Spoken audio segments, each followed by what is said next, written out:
건 없고요. 오늘 저희가 살펴볼 하나님의 말씀 신명기 7장 9절인데요. 오늘부터 한 2달 정도 동안 이 신실함에 대해서 설교를 하려고 합니다. 그래서 한 2달 정도니까 한 8번, 9번, 10번 이 정도가 되겠죠. 그래서 오늘은 하나님 아버지께서 신실하시다는 사실을 좀 살펴보려고 합니다. 신명기 7장 9절인데요. 저희가 이것도 제가 받들어 읽겠습니다. 신명기 7장 9절. 그런즉 너는 주 내 하나님 그분이 하나님이시요 신실한 하나님이신 줄 알라. 그분께서는 자신을 사랑하고 자신의 명령들을 지키는 자들에게는 천대까지 언약을 지키시며 긍휼을 베푸시되, 이렇게 말씀하고 있죠. 잠깐 기도하겠습니다. 하나님 아버지, 주님께서 주신 성경을 통해 저에게 말씀하시고 또 그 말씀을 통해 저희 마음속에서 일하시기 원합니다. 예수님의 이름으로 기도드렸습니다. 아멘. 우리가 믿는 분은 그냥 전능하기만 하신 분이 아니라 신실하신 하나님입니다. 만일 우리 하나님이 신실하신 하나님이 아니었다면 우리는 아무 믿음도 없었을 겁니다. 그러니까 신실하다는 것은 믿음이 넘친다는 거죠. 영어로는 faithful입니다. 믿음이 가득 찼다는 거예요. 하나님은 신실하신 분이기 때문에 우리가 그분을 믿고 신뢰할 수 있습니다. 그러니까 한마디로 신실하다는 건요, 믿을만 하다는 겁니다. 그렇죠? 하나님이 신실하지 않은 분이었다면 우리의 믿음은 헛된 것이겠죠. 이 신실하다는 것은 자신이 해야 할 일을 확실하게 하는 것을 의미합니다. 하나님께서는 항상 해야 할 일을 하셨습니다. 신실하다는 것은 또한 상대방에게 진실하게 대한다는 거겠죠. 저는 항상 진실하게 상대방을 대하는 사람을 거의 본 적이 없어요. 하지만 하나님은 모든 사람을 진실하게 대하십니다. 신실하다는 것은 또한 기록된 말씀대로 행하신다는 겁니다. 하나님께서는 말씀하신 그대로 항상 행하셨습니다. 또 신실하다는 것은 약속을 지킨다는 것을 의미하기도 합니다. 우리는 상대방이 약속을 어겨서 실망한 적이 있어요. 다른 사람의 거짓말로 또 상처를 입은 적도 있습니다. 하지만 하나님은 단 한 번도 약속을 어기신 적도 없고요, 거짓말을 하신 적도 없습니다. 신실하다는 것은 약속한 그대로 온 마음을 다해서 지킨다는 겁니다. 저는 마지못해 약속을 지키기는 하지만 온 마음을 다해서 진심으로 하지 않을 때도 있었어요. 반대로 마음은 진정으로 약속을 지키고 싶었지만 여러 가지 이유로 인해서 지키지 못할 때도 있었습니다. 하지만 하나님은 항상 온 마음을 다해서 약속한 그대로 행하셨습니다. 신실함이란 말은요, 사람들 간에도 쓸 수 있는 말이죠. 특히 부부 간에도 쓸 수 있습니다. 남편은 아내에게 신실해야 되고요, 또 아내는 남편에게 신실해야 하죠. 남편이 아내에게 신실하지 못하고 아내가 남편에게 신실하지 못하면 관계가 깨지고 가정이 깨지게 되죠. 구원받은 모든 사람은 예수 그리스도와 정혼한 사이입니다. 그렇죠? 언젠가 어린 양의 혼인식이 하늘에서 열리게 될 것이고요, 구원받은 모든 사람은 그곳에서 어린 양의 신부로 참여해서 주님과 영원히 부부 같은 친밀한 관계로 이제 교제를 나누게 될 겁니다. 성경은 부부처럼 친밀하고 또 부모 자식 간처럼 친밀하고 또 형제처럼 친밀하고 또 친구처럼 친밀하다, 구원받은 사람과 주님의 관계가, 이렇게 말씀하고 있죠. 우리가 진정으로 신실한 하나님을 믿는다면 우리는 그분을 신실하게 섬겨야 합니다. 우리가 신실하게 섬기며 복음을 전할 때 사람들은 우리가 전하는 복음에 귀를 기울일 겁니다. 예수님께서 신실하게 말씀만 선포하신 것이 아니라 신실하게 행하셨듯이 우리도 신실하게 말씀만 전하지 말고 신실하게 행해야 합니다. 그래야 사람들은 우리가 가진 소망에 대해서 물어보게 될 겁니다. 하나님은 한결같이 신실하신 분이에요. 우리도 주님처럼 한결같이 신실해야 합니다. 하나님은 어제나 오늘이나 영원토록 동일하신 분이죠. 우리도 어떤 상황이나 어떤 환경이나 누구 앞에서도 항상 동일하게 신실해야 합니다. 상황과 환경에 따라서 또 아니면 상대하는 사람에 따라서 신실하다가 언제는 또 신실하지 못하다가 이러면은 안 되겠죠. 신실하다는 것은요, 믿을만 하다는 거죠. 사람들은 서로 의심하기도 하고 아니면 믿어달라고 호소하기도 합니다. 제발 내 말 좀 믿어줘, 이렇게 호소하기도 하죠. 자기를 믿어달라고 간곡하게 부탁하지만 이미 신뢰를 저버린 적이 많아서 결코 믿을 수 없는 경우도 있어요. 그렇죠? 하나님은 단 한 번도 신뢰를 저버리신 적이 없습니다. 신뢰를 저버리신 적이 있는 것 같은데, 이렇게 생각한다면요, 그거는 문제가 있어요. 무슨 문제인지 제가 뒤에서 좀 말씀을 드리겠습니다. 주님을 믿어보라고 사람들에게 간곡하게 호소하고 계시는, 이거는 정말 안타까운 일이에요. 하나님은 누구의 신뢰도 저버리신 적이 없고 약속을 어기신 적이 없어요.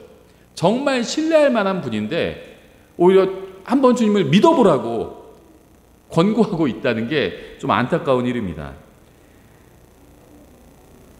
신명기 7장 9절 이렇게 되어 있죠. 그런즉 너는 주 내 하나님 그분이 하나님이시오 신실하신 하나님인 줄 알라, 이렇게 말씀하고 있어요. 성경은 신실하신 하나님인 줄 알라고 말씀하고 있습니다. 그냥 하나님을 아는 것에서 그치면 안 돼요. 이분은 정말 신실하신 분이구나, 이렇게 알아야 합니다. 이사야서 49장 7절은 이렇게 말씀하고 있어요. 이스라엘의 구속자 곧 그의 거룩한 자인 주가 사람에게 멸시를 당하는 자, 그 민족이 몹시 싫어하는 자, 치리자들의 종이 된 자에게 이같이 말하노라. 신실한 주 곧 이스라엘의 거룩한 자가 너를 택할 터이므로 왕들이 보고 일어서며 통치자들도 경배하리라. 누구에 관한 말씀이냐면 예수님에 관한 말씀이에요. 그리스도에 관한 예언이죠. 지금 사람들은 주님을 멸시합니다. 사람들은 주님을 싫어합니다. 하지만 언젠가 사람들은 주님께서 신실하신 분이라는 사실을 인정하고 왕들과 통치자들이 주님께 경배를 드리게 될 겁니다. 주님께서는 신실한 분이시기 때문에 약속하신 대로 이 세상에 평화를 가져오실 겁니다. 사람들이 아무리 주님을 멸시하고 무시하고 거부하고 부인해도 주님은 사람들의 반응에 상관없이 성경에 약속하신 대로 행하시고 이루실 거예요. 이게 주님의 신실함입니다.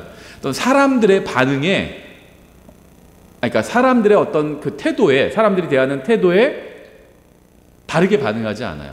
그냥 그대로 말씀하신 대로 행한다는 겁니다. 우리도 이렇게 해야 돼요. 사람들은 약속을 지키지 않아도 주님께서는 성경에 기록된 그대로 정확하게 성취하실 겁니다. 이게 제 마음에 얼마나 큰 위안을 주는지 모르겠어요. 저는 주님께 신실하게 대해야 되는데 제가 주님께 신실하게 대하지 못해도 주님께서는 성경에 약속하신 그대로 저를 대해 주시겠다는 겁니다. 감사하지 않나요?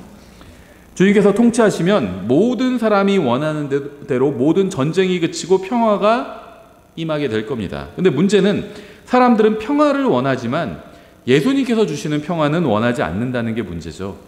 하지만 주님께서는 사람들이 무엇을 원하든 혹은 무엇을 거부하든 상관없이 말씀하신 그대로 행하실 거예요. 이게 이제 신실함의 핵심이에요. 이걸 알아야 돼요. 하나님이 신실하신 분이란 걸 알잖아요. 우리 찬송가에도 그런 찬송가가 많죠. 또 옛날 찬송가에서는 찬송가 중에 좀 100년 훨씬 전에 지은 찬송가들이 있잖아요. 우리나라 찬송가들. 미쁘다고 표현하는데 이게 신실하다는 말이에요. 미쁘다는 말이 이쁘다는 말이 아니라 미쁘다 이렇게 된 게 있죠. 신실하다는 의미입니다. 이 미쁘다는 말이. 주님께서 신실하신 분이라는 말의 의미는 이게 굉장히 중요한데 성경이 하나님의 말씀이라고 우리는 믿잖아요.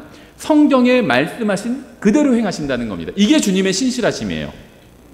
내가 원하는 대로 해주시는 것이 아니라 성경에 말씀하신 그대로 행하신다는 겁니다. 내가 잘하건 못하건 예수님을 믿는 사람들에게 이렇게 해주시겠다고 약속하신 것들이 있잖아요. 그대로 행하시겠다는 거예요. 그게 주님의 신실하심입니다. 시편 36편 5절 이렇게 되어 있어요. 오 주여, 주의 긍휼은 하늘들에 있고 주의 신실하심은 구름들에까지 닿으며. 우리가 지상에서 고개를 들어서 하늘을 바라보면요, 하나님께서 하나님의 신실하심을 볼 수 있다는 겁니다. 또 시편 89편 2절은 이렇게 되어 있어요. 내가 말하기를 긍휼이 영원히 세워지리니 주께서 주의 신실하심을 그 하늘들 안에 굳게 세우시리이다 하였나이다. 하늘에서 바라봐도 역시 하나님께서 신실하심을 보게 될 것입니다. 우리가 셋째 하늘에 올라가서 만날 수 있는 유일하게 신실하신 분은 하나님이에요. 이 세상에서 신실하게 행하신 유일한 분도 하나님입니다. 사람도 때때로 신실하게 행할 때가 있죠. 근데 항상 신실하게 행하신 분은 하나님밖에 없다는 겁니다. 우리는 사람을 보면요, 실망만 하게 됩니다. 사람은 신실하지 않기 때문에, 신실할 때도 있지만 신실하지 않을 때도 있어요. 신실하지 않을 때가 훨씬 더 많이 있죠. 그래서 우리는 사람이 아닌 하나님을 바라보고 살아야 합니다. 그래야 우리 마음이 실망하지 않고 소망을 가질 수 있습니다. 수많은 통치자들이 왔다 갔지만 모두 실망만 안겨주었습니다. 통치자만 바라보고 사는 사람들이 있어요. 대통령, 지도자, 이런 사람들만 바라보고 사는 사람들이 있는데요, 그 끝은 실망일 겁니다. 누구든 간에 인간 지도자를 바라보고 산다면 그 끝은 실망일 거예요. 하나님을 바라봐야 됩니다. 하나님은 항상 신실하게 행하셨어요. 예측 가능하신 분이에요. 하나님은. 이 예측 가능성이란 건 대단히 중요한 거거든요. 예측 가능해야 돼요. 그래서 좋은 겁니다. 그게 어떻게 어디로 튈지 모르겠다, 이거는요 좋지 않은 거예요. 별로. 예측 가능해야 됩니다. 그래야지 계획을 세우고 어떤 일들을 할 수가 있죠. 하나님은 예측 가능한 분이에요. 왠지 아세요? 말씀하신 그대로 행하시거든요. 나는 하나님 어떻게 행하실지 모르겠어. 성경을 안 읽은 거예요. 그거는. 성경을 읽으면요 예측 가능합니다. 언젠가 재림하실 거예요. 이 세상에 오실 겁니다. 그리고 언젠가 심판하실 겁니다. 근데 심판도 기준이 있어요. 말씀대로 심판하실 겁니다. 예측 가능하신 분이에요. 그게 신실한 분이라는 의미입니다. 루시퍼는 하늘에 있었지만 신실하지 않았죠. 수많은 천사들도 신실하지 않았습니다. 신실하신 분은, 정말 항상 신실하신 분은 하나님 한 분밖에 없죠. 이것이 우리가 하나님만 바라봐야 하는 이유입니다. 우리는 오직 하나님만 바라보고 그분 안에서만 확신을 가져야 됩니다. 시편 89편 8절은 이렇게 되어 있어요. 오 주 만군의 하나님이여, 누가 주와 같이 강하신 주시니이까? 무엇이 주를 둘러싼 주의 신실하심과 견줄 수 있나이까?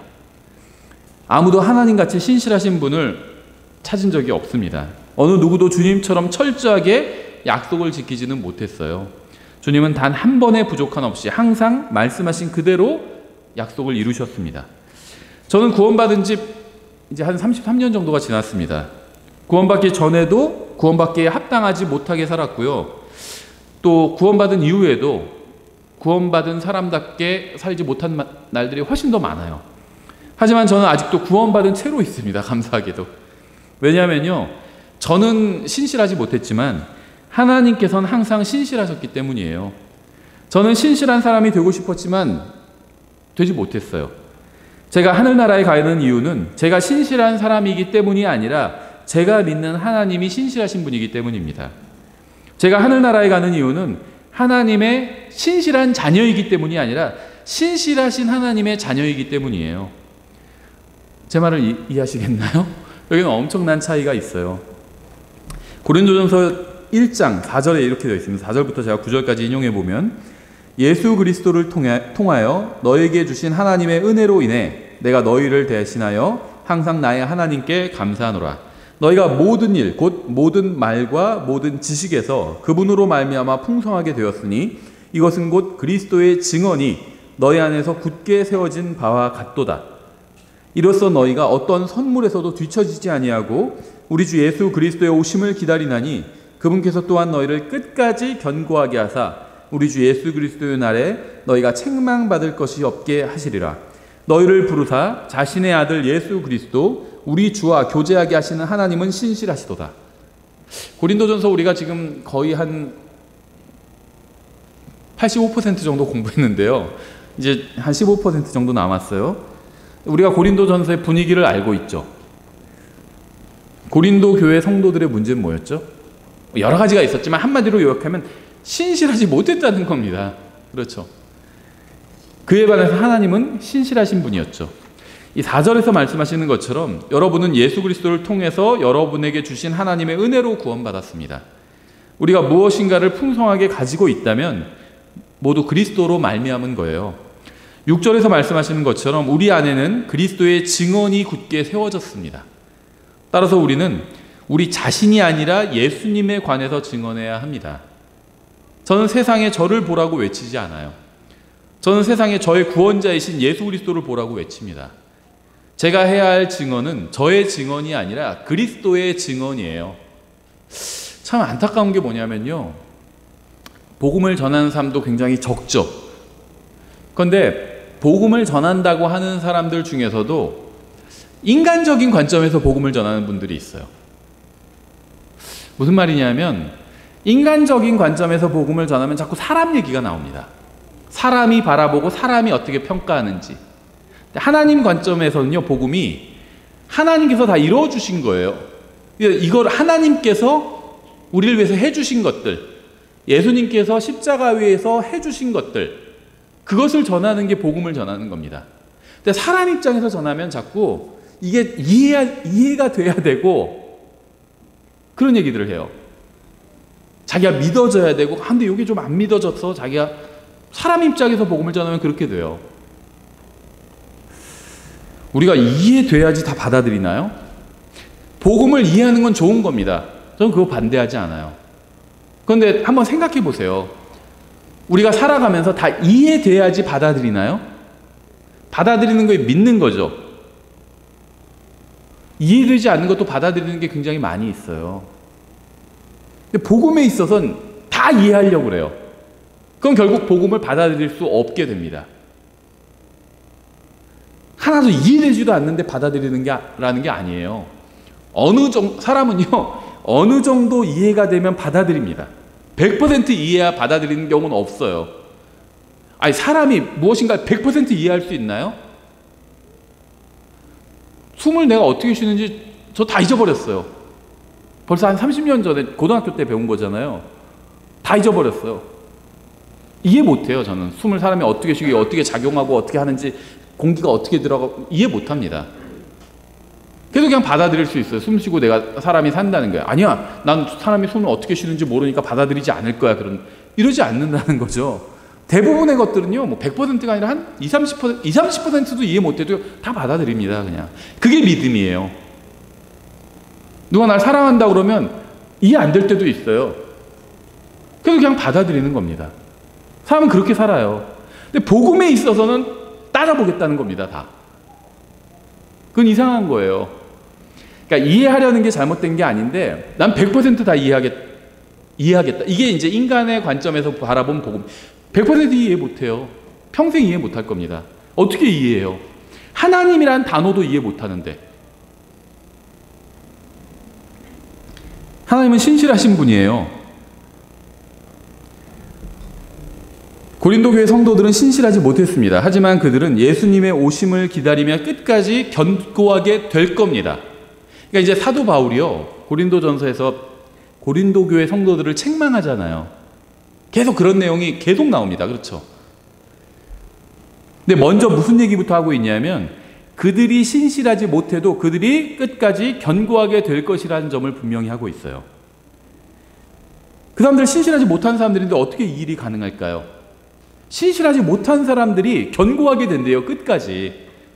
이것은요, 그들의 간증이나 증언이나 지식이나 은사나 재물 때문이 아니라 신실하신 하나님 때문에 가능한 거예요. 이게 얼마나 감사한지 몰라요. 저는 제가 실패해도 된다는 겁니다.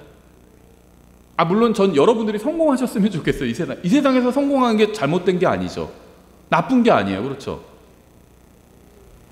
좋은 차 타고 다니고 좋은 집에서 사는 게 나쁜 게 아니잖아요. 자기가 열심히 노력해서, 그렇죠, 좋은 대학에 가고 좋은 집에서 살고 그럴 수도 있겠죠. 그게 나쁜 게 아닙니다.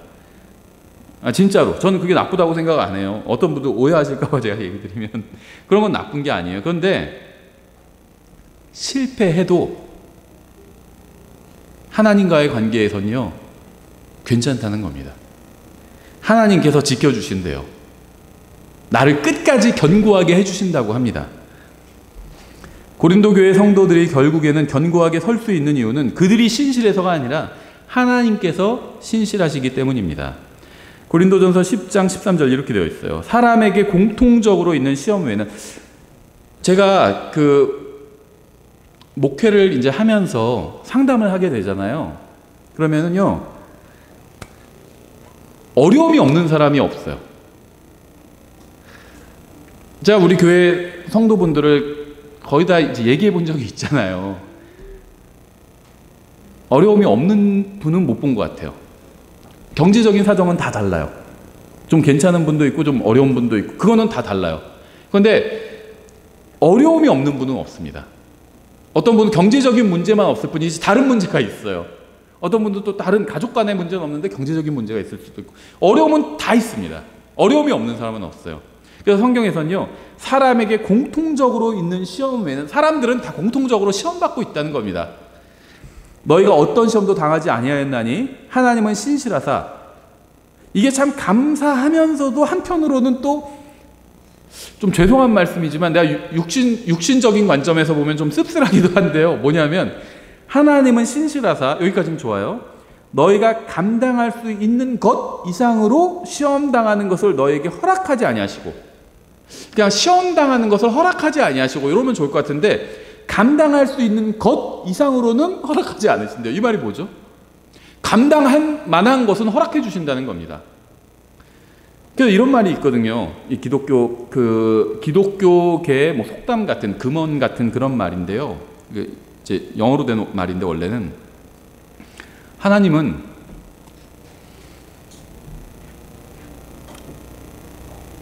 그리스도인의 고난을 없애주지 않으시고 고난을 견딜 수 있는 강한 어깨를 주신다. 이런 말이 있어요. 그러니까 우리는 무거운 짐을 지고 있지 않은 사람은 없잖아요. 그렇죠? 짐을 지고 있는데 하나님은 우리는 짐을 좀 덜어주셨으면 하는 걸 원하죠. 다 덜어주시든지 그게 안 되면 좀 반만이라도 좀 덜어주시든지 이걸 원하는데 하나님은 짐을 덜어주지 않으시고 어깨를 강하게 해주신대요. 나는 좀 짐이 없어졌으면 좋겠는데 하나님은 그렇게 안 해주신다는 겁니다. 시험을 없애주지 않으시고 시험을 감당할 수 있게 해주신다는 겁니다. 또한 그 시험과 함께 피할 길을 내사 너희가 능히 그것을 감당하게 하시느니. 감당하게 하신대요. 없애주시는 게 아니라 감당하게 하신대요. 여러분이 당하는 시험은 다른 사람들도 다 당하는 공통적인 시험입니다. 시험 당하지 않는 사람은 없어요. 아무 문제가 없는 사람은 없습니다. 여러분만 특별히 어렵거나 큰 시험을 당하고 있는 것이 절대 아니라는 겁니다. 나만 그러고 있는 것 같으면요, 다른 사람을 모르는 거예요. 얘기해보면요, 다 어려움이 있어요. 예전에 저희가 이제 아버지가 사업을 하셨었는데요, 여러 번 부도가 났었어요. 한 번 굉장히 어려운 적이 있었는데, 일단 집은 어떻게 좋은 집에서 일단은 살고 있었습니다. 그 당시에. 근데 이미 사업도 어려워지고 너무 어려워진 상태였어요. 근데 집에 이제 뭐가 문제에서 누가 수리하러 오신 분이 있는데 수리하면서 그러더라고요. 성북동에서 굉장히 좋은 집이었어요. 근데 수리하러 오신 분이 저희 어머니한테 사모님은 정말 뭐 돈 걱정은 없으시겠어요. 이랬는데 어머니가 쓴웃음을 지셨거든요. 그땐 정말 어려울 때였거든요. 그러니까 모르는 사람이 보면요, 겉모습만 보고 괜찮은 줄 알아요. 어려움이 없는 사람은 없습니다. 고난이 없는 사람은 없어요. 시험이 없는 사람은 없습니다. 여러분만 특별히 어렵거나 큰 시험을 당하고 있는 것이 절대 아닙니다. 구원받은 사람도 시험을 당하고요, 영적으로 살고자 하는 사람도 시험을 당합니다. 시험을 당한다는 것이 무엇인가 큰 문제가 있다는 의미는 아니에요. 그러니까 내가 시험을 당하고 있다, 그 자체로는 문제가 아닙니다. 내가 뭘 잘못하고 있나? 잘못하고 있을 수도 있지만 잘못하지 않아도 시험을 당해요. 예수님도 지상에 계실 때 시험을 당하셨잖아요. 그러니까 우리가 시험을 당해도 그것이 큰 문제가 아닌 이유는 하나님은 신실하사 우리가 감당할 수 있는 시험만 당하게 하시기 때문이에요. 그러니까 어려운 상황이 닥칠 때가 있잖아요. 근데 그게 싫죠. 당연히 싫어요. 저도 간절하게 기도하는 것들이 있어요. 좀 이게 없어졌으면, 이런 것들이 있거든요. 근데 하나님께서는 감당할 만한 것만 주신대요. 하나님은 신실하십니다. 그런데 사람들은 하나님의 신실하심에 대해서 착각을 해요. 자신이 신실하지 않아도 이 세상에 사는 동안 하나님께서 물질적인 복을 주시는 것이 바로 하나님께서 신실하시다는 말의 의미라고 생각합니다. 기독교인들이 착각하는 아주 큰 착각 중에 하나예요. 나는 신실하지 않아. 난 100% 나도 하나님만큼 신실하다, 이렇게 말할 수 있는 사람은 없잖아요. 아무리 우리가 성경에 무지해도 그건 다 알아요. 하나님은 절대적으로 신실하신 분인데 나는 그렇지 못할 때가 많잖아. 나는 알잖아요. 다른 사람은 몰라도. 나는 나 자신을 알잖아요. 나 자신이 신실하지 못할 때가 많다는 걸 각자가 다 알고 있잖아요. 근데 그럼에도 불구하고 하나님께서는 내가 하는 일들을 잘 되게 해주실 것이다.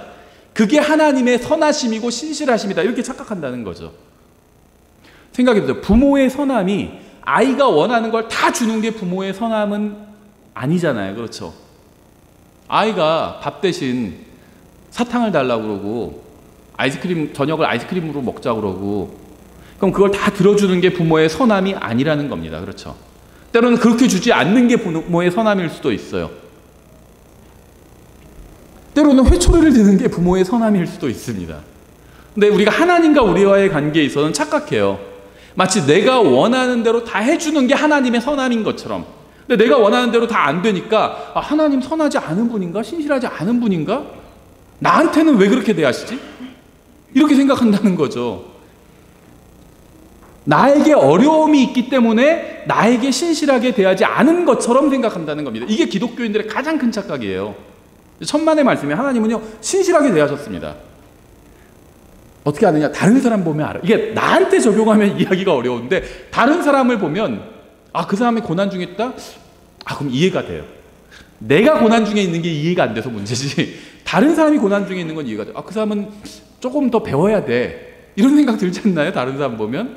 근데 자기를 보면 그런 생각이 안 들죠.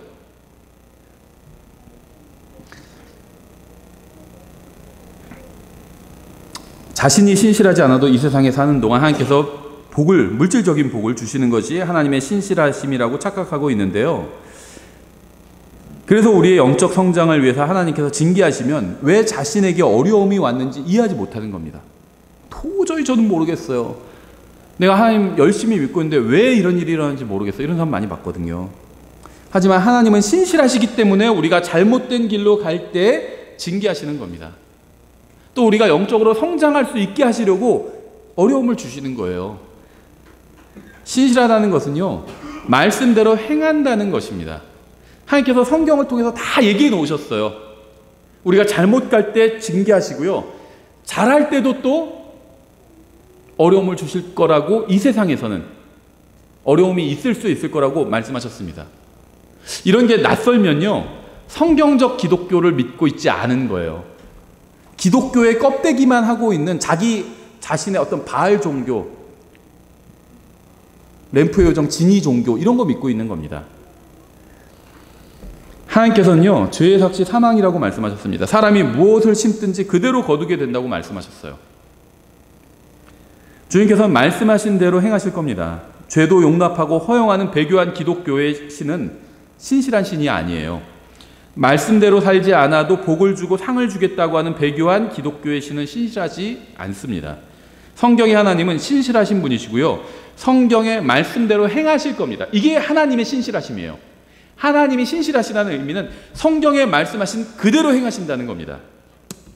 신실하다는 것은 말씀대로 행한다는 거예요. 성경의 하나님은 신실하신 분이에요. 하나님은 사랑이 충만하시지만 사랑이 가득하신 분이죠. 하지만 신실하시기 때문에 예수님을 믿지 않는 사람은 지옥에 보내실 겁니다. 그러니까 예수님을 믿지 않는 사람을 지옥에 보내시는 것은 하나님의 신실하심에서 나온 거라는 거예요. 왜냐하면 그렇게 미리 말씀하셨거든요. 그래도 너무한데 어떻게 믿지 않는다는 이유로 지옥에 보내실 수도. 믿으면 되죠. 그러면은 그게 어렵나요?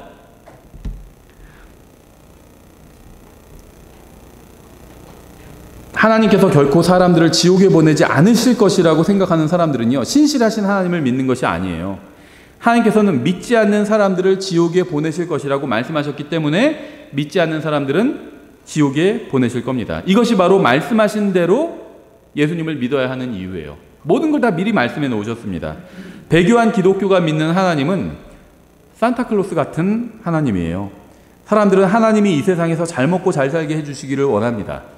하지만 성경의 하나님은요, 사람들이 원하는 것을 이뤄주는 요정이 아니에요.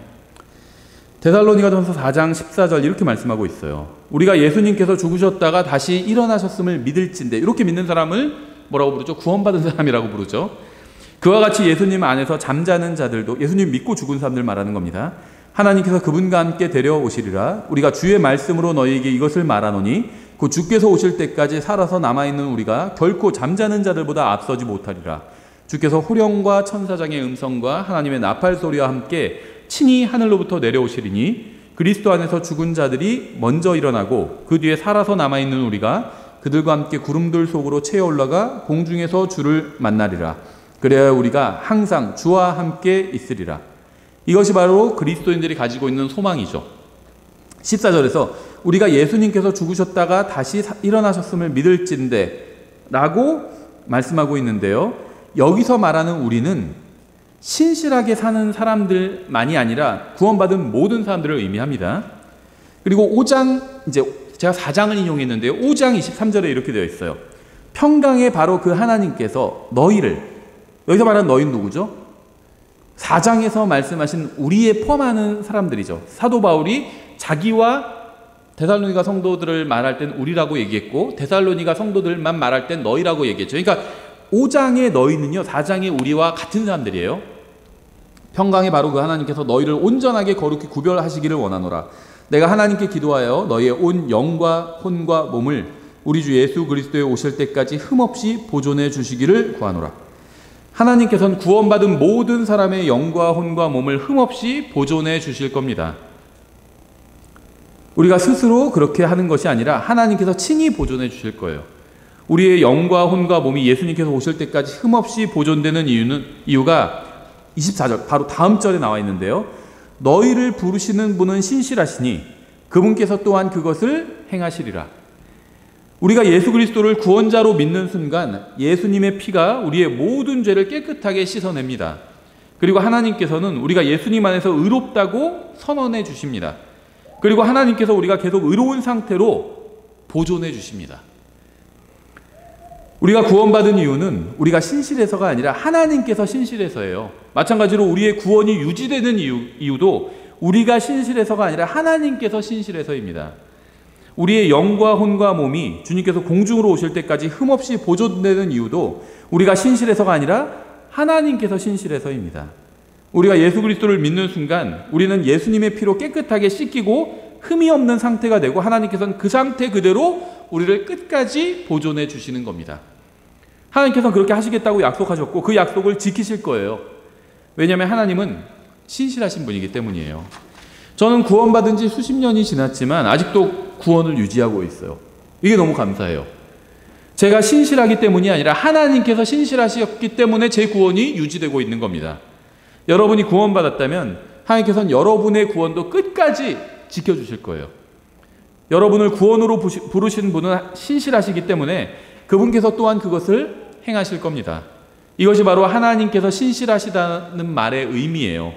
신실하다는 것은 말씀하신 그대로 행하신다는 것을 의미하기 때문이죠.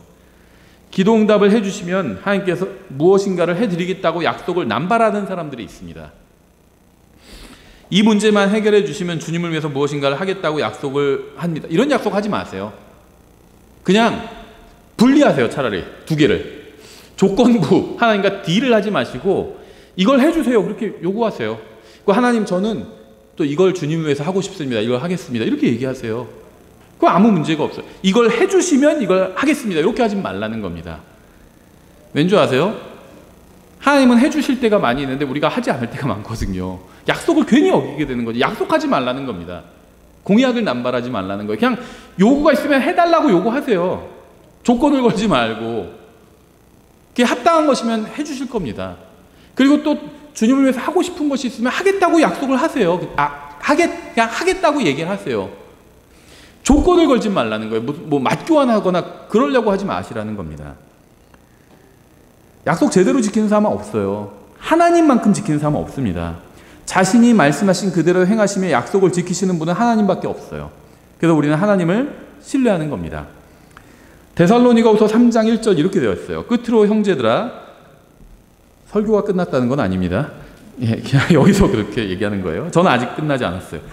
바울은 이렇게 얘기하고 있는 거죠. 끝으로 형제들아, 우리를 위해 기도하되 주의 말, 다른 사람을 위해서 무슨 기도를 해야 되는지가 나와 있어요. 우리를 위해 기도하되 주의 말씀이 너희에게서와 같이 자유로운 행로를 가져 영광스럽게 되고 또 우리가 부당하고 사악한 자들에게서 건져지도록 기도하라. 모든 사람이 믿음을 갖고 있지는 아니하니라. 그러나 주께서는 신실하사 너희를 굳게 세우시며 악으로부터 너희를 지키시리라. 우리가 말씀대로 살고 말씀대로 행해도 우리 주위에는 부당하고 사악한 자들이 있을 겁니다. 우리가 하나님의 뜻대로 살아도 우리 주위에는 우리를 위협하는 사람들과 상황들이 있을 거예요. 하지만 하나님은 신실하시기 때문에 우리를 악으로부터 지켜주실 겁니다. 하나님은 신실하시지만 세상은 이 세상을 그리스도인들이 살기 좋은 곳으로 만들어 주지는 않으실 겁니다. 하나님은 세상을 그리스도인들이 살기 편한 곳으로 만들어 주시는 것이 아니라 그리스도인들을 강하게 만들어 주실 겁니다. 우린 하나님께서 나의 상황을 편하게 만들어 주시기를 원해요. 근데 하나님께서는 그렇게 하시겠다고 말씀하신 적이 한 번도 없습니다. 하나님께서는요, 상황 그대로 두시고 나를 강하게 만들어 주신다고 약속하고 계세요. 모든 사람이 믿음을 가지고 있는 건 아니죠. 모든 사람이 말씀대로 사는 것도 아닙니다. 항상 믿음으로 사는 사람은 없어요. 이것이 바로 우리가 사람을 바라보며 살지 않는 이유입니다. 우리는 항상 신실하신 하나님을 바라보며 살아야 합니다. 주님께서는 신실하시기 때문에 우리를 굳게 세워주실 것이고요, 악으로부터 지켜주실 거예요. 하지만 어려움은 주실 겁니다. 하지만 그 어려움을 이겨낼 수 있는 강한 어깨도 주실 겁니다. 하나님께서 왜 자신에게 이렇게 안 좋은 일이 일어나게 하셨는지 모르겠다고 하는 사람들이 있는데요, 사람들이 이런 생각을 하는 이유는 성경에 나온 하나님이 아니라 자기가 상상 속에서 만든 하나님을 믿기 때문이에요. 기독교인의 모르겠어요. 뭐 설문조사 해본 건 아니니까. 근데 기독교인의 체감상 제가 30년간 믿는 사람들을 만나오면서 느낀 거는요, 기독교인의 90%는요, 성경의 하나님을 믿지 않아요. 자기가 만든 상상 속의 하나님을 믿습니다. 그들은 하나님께서 행하시겠다고 성경에 약속하신 것을 기대하는 것이 아니라 자기들이 원하는 것을 하나님께서 행하실 것이라고 기대하면서 그게 믿음이라고 착각합니다. 하나님께서 이런 걸 해주시겠지라는 걸 자기가 그냥 설정해버려요. 그리고 그걸 믿어요. 믿습니다 하면서. 그래서 제가 이렇게 열심히 신앙생활을 하니까 그거는 좋아요. 열심히 신앙생활 하는 걸. 그러니까 저를 반드시 부자로 만들어주실 걸 믿습니다. 부자가 되고 싶으면 사업을 열심히 해야죠. 하나님께서 언제 열심히 신앙생활하면 부자로 만들어주겠다는 약속을 그리스도인들에게 하신 적이 언제 있어요? 뿌린 대로 거둔다고 하셨죠. 차라리 열심히 사업 아이템 구상하고 사업을 해서 부자가 될 수 있겠죠. 열심히 하고 잘 맞아떨어지면. 근데 열심히 신앙생활을 하면 부자가 되겠다고, 부자로 만들어주시겠다고 약속하신 적은 없다는 겁니다. 근데 자기가 그렇게 설정을 해요. 그리고 그걸 막 믿어요, 강하게. 그리고 그렇게 하나님께서 해주시지 않으면 혼자 막 실망해요. 그러니까 혼자 하나님을 만들고 막 혼자 막 그걸 바라보면서 기대하고 있다가 그렇게 되지 않으면 혼자 실망하는 겁니다. 성경 하나님은 따로 계세요. 성경은 죄의 삭시 사망이라고 말씀합니다. 저는 죄를 지은 적이 있어요. 여러분은 어떠신가요? 사망이 우리 속에서 작동하는 이유는 우리가 죄를 지은 적이 있기 때문입니다. 작동하고 있잖아요. 전 작동하고 있는 걸 느껴요. 뭔가가 더 나빠지고 있어요. 분명히 시력도 나빠지고 있고 옛날이랑 달라요. 20대랑 30대랑 또 달라요. 뭔가가 작동하고 있는 겁니다. 그렇죠? 죽어가고 있는 거예요. 왜 그럴까요? 죄의 삭은 사망이기 때문이에요. 이건 모든 사람에게 다 해당되는 말씀입니다. 그리스도인들에게도 해당돼요. 다만 그리스도인은 죽어도 다시 살잖아요. 나를 믿는 자는 죽어도 다시 살겠고 이렇게 말씀하셨잖아요. 그래서 크게 걱정하지는 않아요. 사망이 내 몸 안에서 작동하고 있지만 크게 걱정하지는 않습니다. 늙어가고 병들어가고 죽어가고 있지만 크게 걱정하지는 않아요. 다시 살아날 수 있는 부활의 소망이 있기 때문에 모든 사람이 죄를 지었습니다. 그래서 모든 사람이 사망을 향해서 나아가고 있는 거예요. 누군 더 앞질러 가고 있고 누군 좀 천천히 가고 있고 그 차이죠.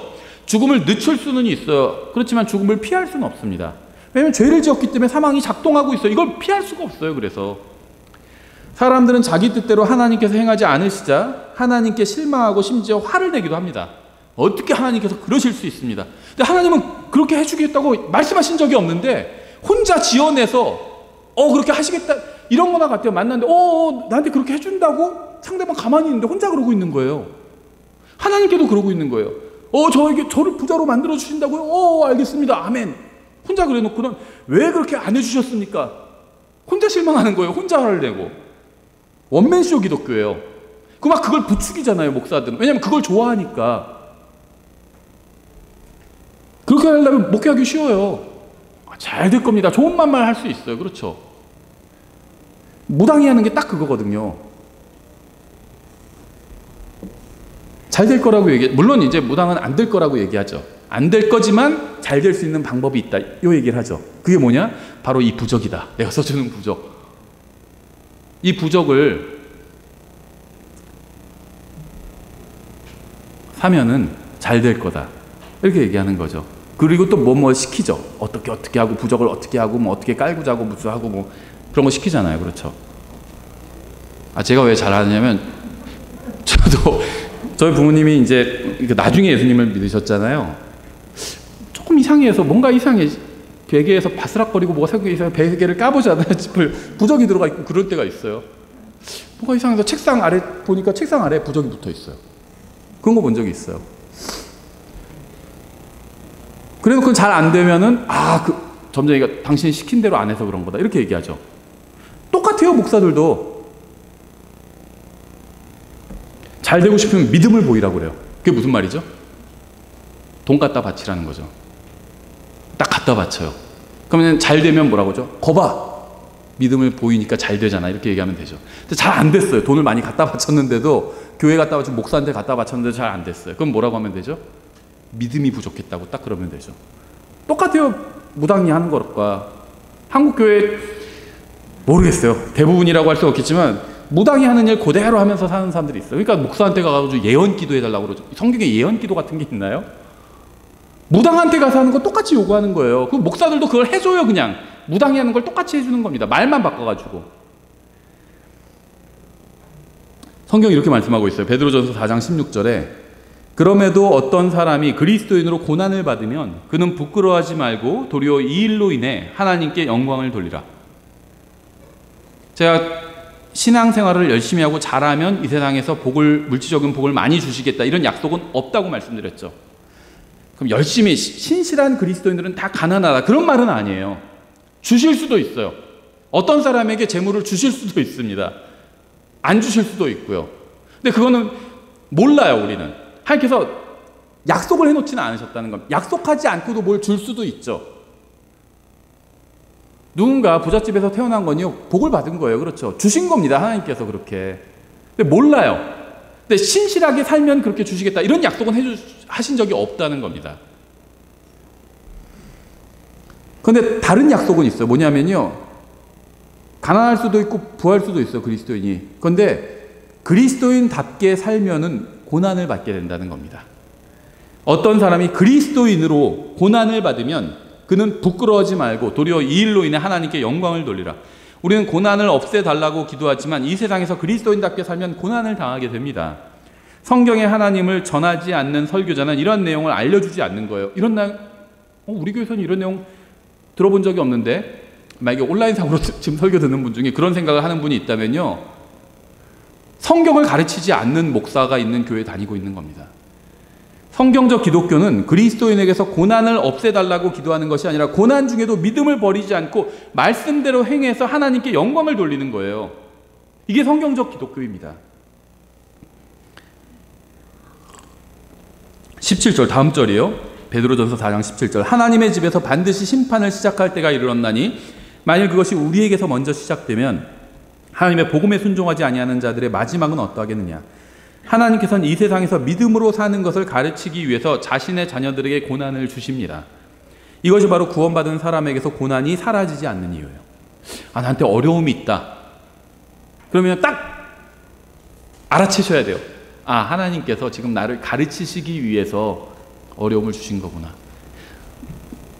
나의 믿음을 한 단계 더 성장시키기 위해서 어려움을 주신 거구나. 이렇게 생각하면 맞아요. 다음 절 18절 또 의로운 자가 겨우 구원을 받으면 경건치 아니한 자와 죄인은 어디에 모습을 나타내겠느냐. 그러므로 하나님의 뜻대로 고난을 받는 자들은 잘 행하는 가운데 자기 혼을 그분 곧 신실하신 창조자께 맡겨 지키시게 할지어다. 여러분이 구원받고 하나님의 뜻대로 살고자 하면 여러분에게는 이 세상에서 고난이 임하게 될 것입니다. 여러분이 말씀대로 살고자 하는데 고난이 임하는 것은 하나님께서 신실하지 않기 때문이 아니라 오히려 그 반대예요. 하나님은 신실하신 분입니다. 하나님은 말씀대로 행하시는 분이에요. 여러분에게 고난이 임하는 이유는 여러분이 말씀대로 살고 영적으로 더 깨어나려고 하는데도 고난이 임한다면 그것은 하나님께서 신실하지 않기 때문이 아니라 신실하시기 때문이에요. 성경에 미리 말씀해 주셨어요. 그렇게 될 거라고. 그래서 그대로 행하시는 겁니다. 이게 신실함이에요. 우리가 하나님 말씀대로 그대로 하잖아요. 그게 신실함입니다. 왜냐하면 성경에서 말씀하시는 믿음은 항상 하나님의 말씀대로 하는 게 믿음이거든요. 그런데 신실함이라는 건 믿음이 가득하다는 거잖아요. 말씀과 분리해서 신실함을 생각할 수가 없어요. 이 세상에서는 하나님의 뜻대로 살면 고난을 당하게 됩니다. 그 고난 가운데서도 다른 사람이나 세상을 바라보지 않고 오직 주님만 바라보고 주님의 말씀대로 사는 것이 바로 잘 행하는 거예요. 시험을 잘 치는 겁니다. 고난을 당하잖아요. 하나님께서 시험지를 내주신 거예요. 이 시험에 통과하면 진급할 수가 있어요. 믿음이 한 단계 더 성장하는 겁니다. 여러분이 구원받았다 할지라도 성경의 하나님을 모른다면 여러분은 하나님이 이 세상에서 항상 믿는 사람들에게 좋은 일만 일어나게 하실 것이라고 생각할 겁니다. 성경에 의하면요, 사망과 슬픔과 눈물과 울부짖음과 아픔은 구원받은 이유가 아니라 천연왕국 이후에 사라지게 됩니다. 여러분에게 지금 슬픔과 고난과 아픔이 있나요? 삶의 고난과 문제가 있나요? 실망스러운 일들이 있나요? 우리의 창조자께서는 신실하신 분이에요. 모든 걸 다 쥐고 계신 분, 모든 걸 다 하실 수 있는 분, 그분이 신실하신 분이라는 겁니다. 그리고 나는 그분의 자녀가 되었어요. 그럼 걱정할 게 없다는 겁니다. 저는 창조자 하나님을 신뢰합니다. 그분은 약속을 지키시고 말씀하신 모든 것을 이루실 거예요. 예수님은 이 세상을 고치러 오지 않으셨습니다. 여러분의 인생을 고치러 오지도 않으셨어요. 여러분을 여러분의 죄로부터 구원해 주시려고 이 세상에 오셨습니다. 예수님께서 초림하신 목적은 2000년 전에 이 세상에 오신 목적은 이 세상을 고치거나 여러분의 인생을 고치기 위함이 아니라 여러분을 죄로부터 구원해 주기 위해서 오신 겁니다. 여러분이 구원받은 후에도 여러분이 이 세상에 사는 동안에도 여러분에게 고난과 어려움이 닥칠 겁니다. 하나님께서는 그렇게 될 것이라고 성경에 미리 기록해 두셨어요. 여러분이 혼란 가운데 있는 이유는 성경의 하나님을 알지 못하고 계속 상상 속에 하나님만을 붙들고 있기 때문이에요. 또 그런 분들 많이 봤어요. 모르겠어요. 왜 저한테 이런 일들이 일어나는지 모르겠어요. 왜 모르냐면요, 성경의 하나님을 모르기 때문이에요. 상상 속에 하나님만을 붙들고 있기 때문입니다. 그래서 모르는 거예요. 자신에게 왜 이런 고난이 계속되는지 모르겠다고 하는 사람은 자신이 누구인지, 하나님 앞에서 어떤 존재인지 모르는 겁니다. 우리에게 합당한 일이 일어났더라면, 어려운 일을 당하면요, 이게 내가 이런 일을 왜 당해야 되지? 이렇게 생각하는데요, 그거는요, 하나님 앞에서 내가 어떤 존재인지를 잊어버린 거예요. 만약에 나에게 합당한 일이 일어났다면 어떻게 됐을까요? 벌써 죽어서 지옥에 갔을 거예요. 우리가 아직 살아있는 것도 하나님의 은혜고요, 구원받은 것도 하나님의 은혜고, 믿음으로 헤쳐나가서 영적으로 성장할 수 있도록 고난이 주어진 것도 하나님의 은혜입니다. 이렇게 생각하시면 돼요. 여러분이 운동선수라고 한번 생각해 보세요. 그럼 운동선수의 목표가 뭐 다 다르겠지만 대부분은 올림픽에 출전하는 거죠. 그래서 올림픽에서 금메달을 따는 것을 운동선수들은 가장 영예로운 것이라고 생각을 하죠. 그리고 우리도 그게 운동선수가 할 수 있는 가장 큰 영예로운 일이다, 이렇게 보통 다 인정을 해주죠. 여러분이 이 세상에서 고난을 당하는 건요, 올림픽에 출전한 거예요. 이걸 잘 이겨내면 상을 주시겠다고 약속해 주셨어요. 나쁜 게 아니에요. 그러니까 시각을 바꿔야, 고난은 어차피 없어지지 않을 거거든요. 시각을 바꿔야 돼요. 기회예요, 고난이. 하나님의 말씀대로 잘 이겨내면요, 상을 주시겠대요. 올림픽에 출전한 겁니다. 얼마나 좋아요. 물론 뭐 마냥 좋지만은 않지만 기회가 되는 거예요. 기회가, 상을 받을 수 있는 기회라는 겁니다. 예레미야는 하나님께서 명령하신 대로 말씀을 신실하게 선포했습니다. 그가 주님의 말씀대로 행하고 진리를 선포할수록 유대인들은 그를 대적했고요, 그에게는 고난이 더 크게 임했습니다. 예레미야서의 내용을 아시는 분들은 잘 아실 거예요. 예레미야는 뭐 눈물의 선지자라고 이렇게 알려져 있죠. 극심한 고난을 당했어요. 하나님의 말씀을 신실하게 전하면 전할수록 더 크게 고난을 받았습니다. 왜 그런 줄 아세요? 예레미야가 선포한 말씀은요, 우리나라가 멸망할 것이다, 이 말씀이었어요. 그래서 우리나라를 침략한 적과 싸우지 말고 항복해라, 이런 말씀이었습니다. 그러니까 매국노가 하기에 적당한 그런 말씀을 전하라고 예레미야에게 주신 거예요. 예레미야도 괴로웠죠. 하나님께서 주신 말씀이 전하긴 전하는데 전하면 전할수록 민족들에게 미움을 받게 돼요. 그래서 더 고난을 당한 겁니다. 이게 예레미야서 내용이죠. 예레미야서 그러니까 예레미야서만 애가가 붙은 겁니다. 얼마나 괴로웠으면 레멘테이션이거든요. 애곡, 이게 붙어버렸어요. 예레미야서 애가 3장 19절 이렇게 되어 있습니다. 내가 나의 고난과 나의 재난 곧 쑥과 쓸개를 기억하며, 와신상담 같은 거죠. 쑥과 쓸개를 기억하며 내 혼이 여전히 그들을 기억하므로 내 속에서 겸손하게 되었도다. 고난을 당하면 겸손하게 돼요. 내가 이것을 내 마음에서 생각하므로 내게 소망이 있도다. 뭘 생각했는데 소망이 생겼을까요? 주의 긍휼로 말미암아 우리가 소멸되지 아니하였으니 그분의 불쌍히 여기심은 끝이 없도다. 이게 너무 감사하지 않나요? 하나님, 저를 불쌍히 여겨주십시오. 그럼 하나님께서 불쌍히 여겨주신다는 겁니다. 그것들이 아침마다 새로우니, 게다가 매일 갱신이 된다는 거예요. 내가 벌써 막 며칠째 나가서 하나님께 용서를 구했는데 또 나가도 될까? 된다는 겁니다. 아침마다 갱신된대요. 새 것이 되는 거예요. 그것들이 아침마다 새로우니 주의 신실하심은 크시니라.